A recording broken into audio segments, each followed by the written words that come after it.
qu'à avorter sa marche vers la modernité et à adopter la modernité des autres, sur un fond d'analphabétisme, sur un fond d'incohérence, sur un fond de misère, sur un fond de mendicité au sommet de l'État, après avoir promis le développement au lendemain des indépendances. C'est le cadre qui a tué l'économie du village avec ses connaissances inadaptées, ses connaissances axées sur le moderne et l'industriel, dans un monde où le traditionnel est la priorité. Il faut revoir les choses. Les normes européennes ne sont pas les normes africaines. Les normes des villes ne sont pas les normes du village. L'immunologie du monde paysan ne doit pas être l'immunologie de ceux qui vivent sur les carreaux cirés. L'eau potable pour nous, c'est l'eau de robinet. Mais l'eau de robinet, celui qui vient de l'Europe, il ne peut pas boire ça, il va tomber malade. Tout est relatif. La loi de la relativité doit s'imposer sur cette loi cadrée, des intellectuels cadrés. Bon, l'autre les avait appelés, comme il le dit, pas un nom péjoratif. Mais moi, je dis qu'ils sont cadrés. Ils doivent sortir de leur cadre. Le cadre africain doit sortir de son cadre et s'ouvrir à l'intelligence situationnelle. 1 plus 1 égale 2, je suis d'accord. Mais il faut ajouter que c'est dans grand air. 1 plus 1 ne donne pas 2 dans la famille. Ça devient les mathématiques de la stérilité dans la famille. 1 plus 1, si ça ne donne pas 3, 4, 5 ou 6, vous ne pouvez pas vivre ensemble. Mais ça, c'est un grand F. Et 1 plus 1 dans l'agriculture, ça peut donner 1000. Parce qu'une graine plus une terre peut donner 1000 graines en 3 mois. Mais on nous a cadrés dans grand air. Et on est agrégé dans grand air et on refuse de s'ouvrir à l'intelligence situationnelle. Et on a tué l'économie. On a tué l'économie des villages. Et moi, je rêve de restaurer l'économie villageoise. Parce que l'analphabétisme devrait être une force pour notre économie.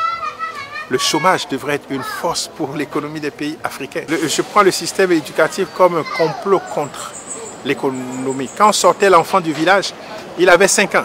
6 ans au cours primaire, il devrait produire 3 tonnes de maïs s'il n'avait pas été à l'école. 7 ans au cours secondaire, il devrait produire 7 tonnes de maïs. 4 ans au cours universitaire, il devrait produire 10 tonnes de maïs.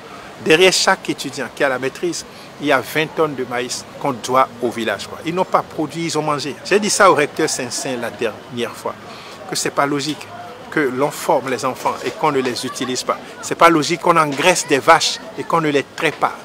Ce n'est pas logique qu'on engraisse des bœufs et qu'on ne les envoie pas à l'abattoir. Ce n'est pas logique qu'on arrose des palmeraies et qu'on les délaisse à la floraison. Je dis, il y a un problème. Avant les indépendances, il n'y avait pas la pauvreté dans les sociétés africaines. Il n'y avait pas le chômage non plus. Après les indépendances, les cadres sont partis du développement comme objectif, mais ils nous ont amenés à la pauvreté et au chômage. Je dis, ce n'est pas leur faute. C'est parce que la formation des cadres africains n'a jamais répondu à un besoin africain de formation des cadres. Elle a toujours été intégrée à un besoin colonial qui voulait mieux gérer la post-colonisation. Et tous les États africains, après les indépendances, ont mis en place un système d'administration, de grugeage et de braquage. Les premiers grugeurs sont les États. Ils grugent les fonctionnaires en leur payant un mauvais salaire. Le salaire d'un Béninois ne peut pas lui suffire pour vivre 10 jours. Mais il doit travailler 30 jours et avoir des congés. C'est ça qui est grave. C'est ça qui est incohérent. Quand vous êtes payé comme ça, vous n'avez que la surfacturation, la corruption et les projets dits de lutte contre la pauvreté pour arrondir les bouts. Donc l'État vole les fonctionnaires en leur payant un mauvais salaire. Les fonctionnaires volent l'État, pas la surfacturation, la corruption et les projets dits de lutte contre la pauvreté, mais qui au fait ne luttent que contre la pauvreté des cadres.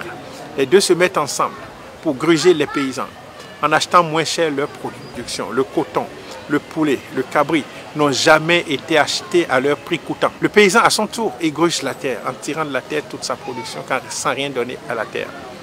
Il tire de la chèvre toute sa production sans rien donner à la chèvre. Il tire du poulet toute sa production sans rien donner à la poule mère. Et pour finir, toutes ces entités, terre, poulet, cabri, porc, sont rentrés en grève contre l'homme. Comme les fonctionnaires grèvent contre l'État, eux ils aussi grèvent en réduisant leur productivité.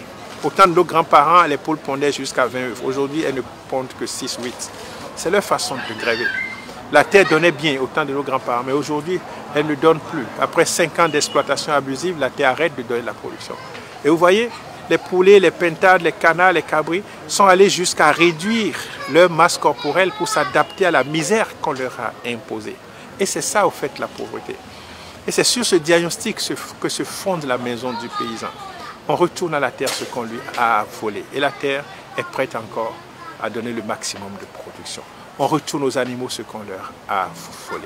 Et c'est là même qui est l'idée du retour au village, quoi. Le retour au village. On retourne au village ce qu'on lui a volé, le village va prospérer. On retourne à l'Afrique ce qu'on lui a volé, l'Afrique va prospérer. Donc il faut un mea culpa de la part de tous ces ordres incriminés qui permettent de restaurer la vie et de restaurer les économies des villages. Le chômage dans un pays comme le Bénin, c'est une honte. C'est une démission, puisque ça profite aux politiciens. Puisque la misère leur profite, la pauvreté leur profite, c'est sur un fond de pauvreté qu'on est maire ici, qu'on est député au Bénin, qu'on est président. Puisque ça leur profite, ils ne trouveront jamais la solution à ça.